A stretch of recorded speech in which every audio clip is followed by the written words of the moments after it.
So let's talk about what's happening under the hood with our own bodies and brains first. I think that one of the fundamentals for, especially for my audience, which is perimenopausal and menopausal women, like life is really busy right now. And it's a very unique time in a woman's life where she is so exquisitely busy. She's maybe starting to take care of caregivers older than her. Her children are turning into teenagers and there's a different, parenting skill set that's required there. Why is it, what is happening under the hood? Because I fundamentally believe that we have to give to ourselves first before we can give to other people. It's like the old adage, like, put the airplane thing, or you put the thing on your mouth first or your nose first before you start to, help others. What's happening for us when we're meditating regularly? So when you meditate regularly, you're going to see some dramatic, subtle, but actually dramatic changes in both your mind and your body. So when we meditate, we are going to do this very simple activity, and it's almost deceptive because you're sitting there, you're focusing your attention on your breath, you're breathing in and out, and part of you can go like, okay, what? I'm just breathing. What's the big deal? As you're doing this breathing exercise, you are noticing when your mind is wandering, and you're just bringing your attention back to your breath. And as you do this, what you're actually doing is you're training your brain to stay out of your stressful, anxious, ruminating thoughts and to be able to come back to something neutral, which is your breath. Now, that might seem kind of simple, but the extension of this is that you actually learn how to take control of your own mind. So all of us go through the day with thoughts racing through our head. We're thinking about the gym and our mom and the work and the Instagram thing that we scrolled that made us annoyed or excited. And we just have these streams of thoughts. Well, it turns out that you don't actually need to pay attention to all these streams, and you can have choice and agency over where your mind goes and what it pays attention to. And so that allows you to, A, be much more efficient in your day and choosing what you think about, B, be much more regulated in your emotions because you don't need to be thinking about the crappy things that are making you anxious or stressed or whatever, because sometimes they're just ruminative and not useful. And then C allows you to significantly decrease the stress in your body because you don't have to stick on those ruminating thoughts. And as you're doing all of this, you are also strengthening your brain, which we're going to get into later. And you're calming your body. So as you take deep breaths, focusing your attention on your breath, neuroscience shows us that focusing on your body takes you out of your mind. It seems super intuitive, super straightforward, but I was just talking to a colleague, Norm Farb, and he has a bunch of great research that shows that people who are depressed and ruminative thinking have less attention to their body. When they do a meditation practice, the part of their brain, the insula that relates to paying attention to their body, actually increases. And when they do a meditation practice, their default mode network, the ruminative parts of their brain, have less activity. So this meditation practice really is able to take you out of your thoughts and give you more agency and choice over the ones you choose to engage with. So that means that we can now, instead of feeling super distracted, like there's all these things in our mind, we can make the choice. This is what I want to be focusing on now. I'm here with my kid. He wants me to help with his homework. I can let everything else go, and this is what I want to pay attention to. I want to notice that I'm with him, and I want to enjoy the time because my brain's not doing 50 things at once. So that's just one of the benefits of meditation. We will get into so many more over the course of this episode. I think, and maybe that's why I find that I have the best meditation sessions immediately following the gym. So I am someone who very much lives in my head all the time. And it's very useful for me. I mean, the gym is healing in many ways from a physical perspective. And we've talked about that in many different episodes. But it's also healing because it gets me out of my thoughts. Like I have to completely, my mind muscle connection. I'm thinking about the hamstrings or I'm thinking about the calf or whatever muscle that I'm working. And I find that when I come home from that session and then I put on the Muse headband and I do a 10 or 15-minute session, those are the sessions where I don't know how to say it other than like I get lost in the meditation. Like there's like that little chime at the end of when you finish your meditation on the Muse app, and it'll say, "Hey, how are you feeling?"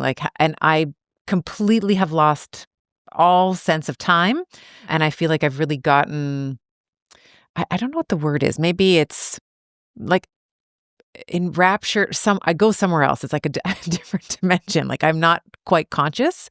And I wonder if it's because I have maybe primed my body with the movement and then I sit in the meditation. Is there any evidence to that? Have you ever heard people when they find that they move and then meditate, or can you do it the reverse? Is there a right way, optimized way to do it?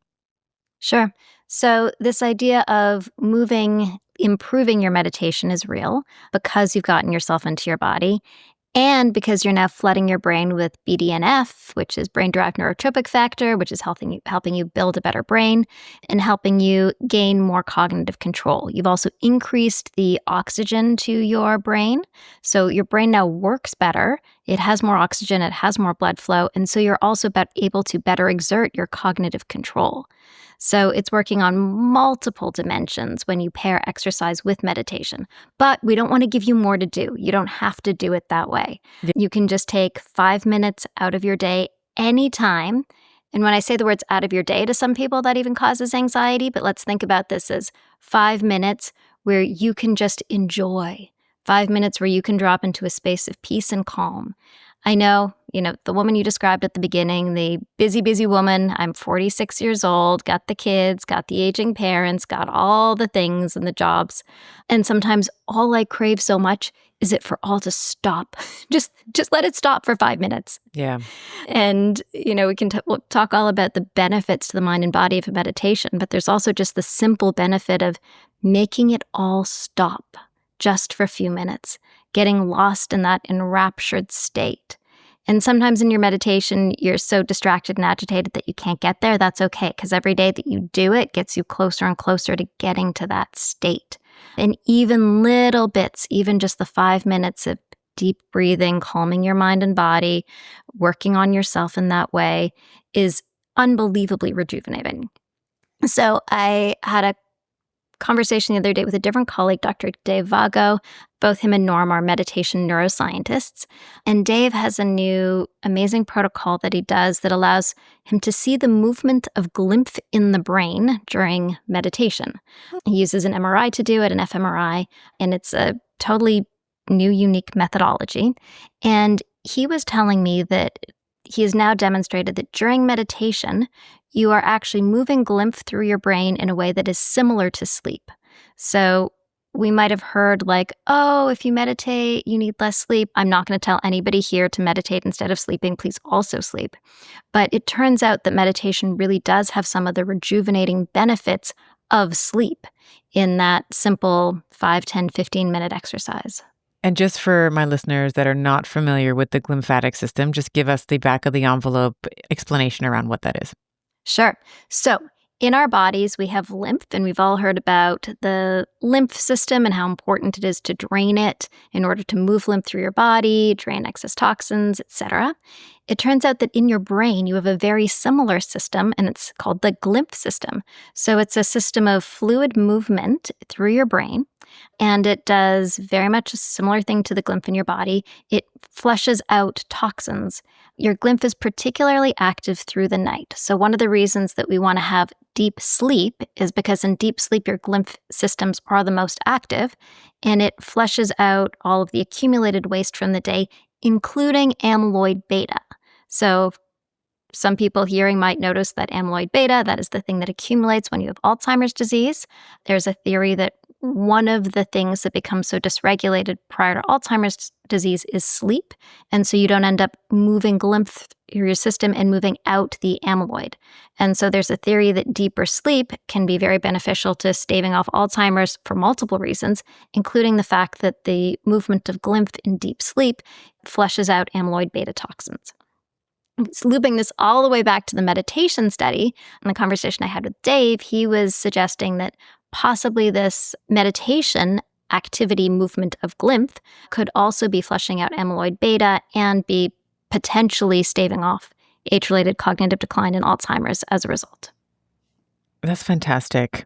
That's fantastic. If 10 minutes, you can get a little mini cleanse, a little, car wash, right? For the Little brain. mini brain flush. Yeah, that's fantastic. Coming back to what you said earlier, choice and agency and regulated in your emotions. One of the things that I've struggled with, I think everybody has struggled with, is with that incessant chatter that happens in the brain. You, at some point, when you start to observe it, it's like, oh, okay, I can observe the voice, but I don't necessarily have to be the recipient to the voice, right? So that, I talk about this voice. It's always, at least this is my voice. It's like not good enough, not smart enough, not, capable enough, not doing enough, not enough, not enough, not enough, not enough.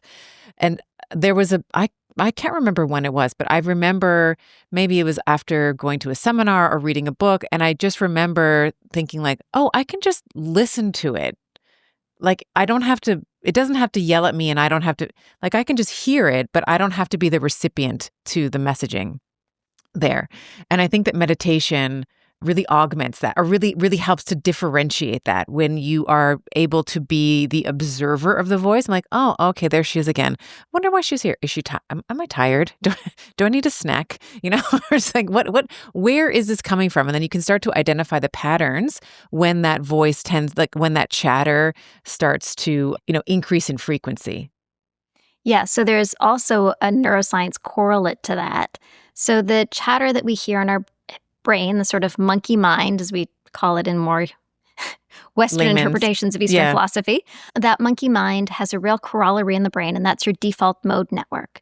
So the default mode network is a relationship between the prefrontal cortex and the PCC, the posterior cingulate cortex. And when you ask somebody to just lie in a MRI machine, just for the fun of it, or an fMRI, and do nothing. Just for fun, just because. And just chill and do nothing, what you see is most of the brain is quite quiet, but the default mode network, that loop between the PCC and the PFC, is still active. So when we ask somebody to do nothing, there's still just this ruminative chatter that goes on in your mind. And in people with depression and anxiety, their default mode network is incredibly active. So we have more and more of that ruminative talk. When you do a meditation practice, either short-term or long-term, you start to see a decrease in the activation of the default mode network. So if you put a long-term meditator in the scanner and ask them just lie there and do nothing, their default mode network is close to silent. And so you are really training that ruminative internal dialogue part of your mind to not blab at you so much, to not incessantly be going, and to be able to have more top-down cognitive control. Fantastic. And that sounds a little bit like psychedelics. I know that one of the things that the default mode network, it's sort of like our mask. And then when you take like a psilocybin or whatever, MDMA, whatever state altering drug, it also tends to affect the default mode network, right? So the DMN also attenuates in its activity. Totally. And that's why you have the sense of dissolution of ego. Right. And so can meditation, for those who don't necessarily want to go on a psychedelic trip or, go on ayahuasca or whatever, all the things that we sort of hear in modern, it's not modern. These have been around for mushrooms and ayahuasca, and all the things have been around for forever. But this is a non-pharmacological intervention to actually get the same result. Yeah, so it's not going to be exactly the same result as a trip, because these trips have all sorts of different influences that allow you to really loosen your grip on reality and reassess your internal world in different ways. However, one of the non-drug ways of doing it is various forms of meditation. And so the most basic form of meditation that people learn that's most proven in the research and kind of has the best efficacy is focused attention meditation. And there you're focusing your attention on your breath. When your mind wanders, you notice it and you return. In Muse, that is the mind meditation. And that allows you to have the benefits that we just described of noticing your thoughts, being able to gain control over your mind, and quiet your default mode network. There are other forms of meditation, like non-dual meditations, in which you are really challenging your brain and your sense of self and consciousness to recognize that you are connected to all things. So you might be doing a meditation where you are working specifically with your awareness. And so you become aware that you are aware. And then you feel the room around you and you question if the room is around you and are you aware of the room? And then you move your awareness larger and larger. And then there's this weird moment where everything sort of flips and you're like, holy Jesus, like I am the room, I am the space, I am all the things. Yes. And that is that unbelievable moment of the dissolution of the ego, where you realize that, wow, all the things that I thought and felt and, so nicely structured, maybe they don't matter so much. Maybe I can loosen my reins on them and see the world from a new way. And you return with a shifted perspective and a much greater sense of openness and possibility. And so we're in a fascinating place as women in our 40s because we both need to be incredibly highly structured in order to accomplish all the things that we want and get the lunches made. I'm still in lunches process. Some of you, your kids might have moved on from needing you to make lunch, but I'm still in lunches. Get the lunches made, get to work on time, do all the things and have it go chick, chick, chick, chick, chick. But at the same time, you want to be able to have these shifts in perspective where you can jump up and see your life and see your world and say, oh, is this still working? Do I need to be so attached to this? Does it really matter if the laundry gets folded on this day or not? How can I loosen my perspective to be open to shifting and changing in all of the ways to my adapting priorities and needs? I love that. As you were talking about the non-dual meditation, I was thinking about my husband gave a talk once, and it's maybe my favorite one that he's given. And it was all about that we're actually all the way that he had sort of structured it was this idea that we all think that we're separate, but in the same way that we see ourselves as separate, like here's the skin barrier for me and I'm separate from you with your skin barrier and then your cells have that cell wall. He's like, we're actually just like all God's fingers, It's like you think that you're separate because you can see the different fingers moving, but if you sort of look a little bit deeper, we're all sort of connected to the main hand. And I was like, that's such a wonderful thing to think about. And I feel like the world, if we acted, maybe we won't get off topic too much or veer into politics or anything, but I feel like if everybody thought that way, if we're more alike than we are different, I think we'd fundamentally live in a different world. I agree. Part of why I started building Muse over a decade ago was this possibly naive belief that if we all just meditated, the world would be a better place. Yeah. We'd have less fear, less scarcity thinking, less, need to protect mine and yours and keep them separate because we ultimately recognize that we are all beautiful, capable beings who just want to be happy in our lives. And we interact with one another in ways that are transactional or scared or unpleasant because we're trying to protect, because we have hurts and fears. And when you start to meditate deeply and when you start to do more inner work, you begin to realize that no, we are all connected and my hurts and fears are, from past trauma that I can heal. And you have a lot more time and space in your body and heart to act generously and supportively and engagedly towards both the people in your life and strangers around you. So it's my magic formula for a better world. So I love that. That's a hell yes from me.